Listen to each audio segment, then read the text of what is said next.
A Different Man, starring Sebastian Stan. The new movie from Aaron Schindberg is out on VOD right now. I say new, it came out about a month ago, I think, on VOD. And this movie is awesome.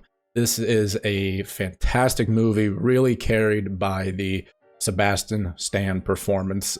He is out of this world in this movie. It is pretty crazy to think about post Endgame, post Avengers Endgame, who was going to be the best, who was going to have the best post Marvel career, essentially. And while Sebastian Stan is technically in the Thunderbolts coming up, so he's not out of the MCU, but in a post Endgame world, out of Robert Downey Jr., Chris Evans, Chris Hemsworth, Mark Ruffalo, all those main guys, Sebastian Stan is kind of having the best career so far. His performance in this, in The Apprentice, in the Pamela Anderson mockumentary that was on Hulu or whatever the heck that was. People seem to like that. He is kind of having a moment right now. And while he does, show up in things like Ghosted or whatever, it's very clear that he is having the best career post Endgame right now. His performance is a 10 out of 10 for me in this. I think it's one of the best lead performances by an actor that I've seen this year. I think it's probably going to make my 5 for best actor easily. It's just really good. He is one of the saddest and kind of most depressing characters that I've seen, and not for those kind of surface level reasons. Basically, he is playing this man that has some type of disfigurement that, much like The Substance, another great movie that I've seen this year, has this kind of miracle surgery performed on him where his facial disfigurement goes away, and all of a sudden he is Sebastian Stan. And he basically thinks that will solve everything. He kind of goes crazy, a little bit insane, because all of a sudden a part in a play that he wants to be in, directed by Renata Reinsve from The Worst Person in the World, who he clearly has romantic interest in, but he is too afraid to make a move on her, basically, even before the surgery that he had. And then after, he does end up with her, but in a very kind of mysterious way to me. It's not really shown in the movie how they ended up together. They kind of just do, because Renata Reinsve's character is really, I think she's the weak point of the movie, and I don't necessarily blame her for it. English is not her first language. I do think at times she's kind of just reading the lines instead of, acting.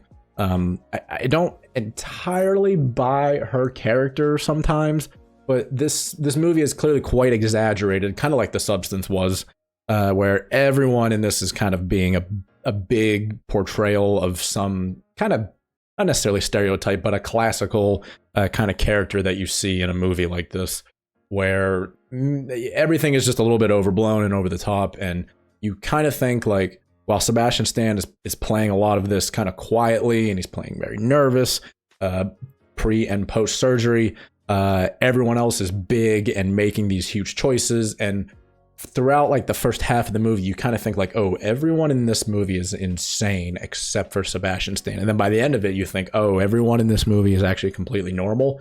And Sebastian Stan, his character is probably the craziest person in this movie, which I think is a huge accomplishment of this screenplay.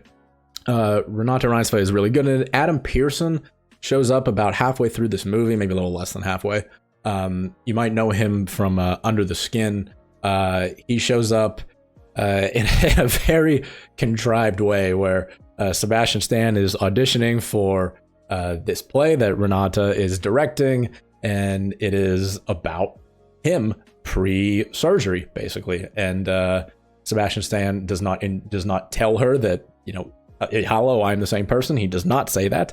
Adam Pearson shows up to the audition and is like, oh, hey, I think I'd be great for this role. And one thing leads to another, and all of a sudden he's the lead for the play, and Sebastian Stan gets the boot, more or less, and it turns his world upside down. This movie really focuses on the male side of rejection and insecurities. and how people deal with those in different ways, and what are the correct ways to deal with them. The very surface level message of this movie is that surface level work is not the way to do it. You need to look inward and work on yourself, and I think it's really well portrayed in a movie that is this kind of over the top and ridiculous. It's very similar to The Substance. Like, I cannot emphasize enough how similar this movie feels. Both of them are sending these messages of, working on yourself, looking inward rather than outward at yourself.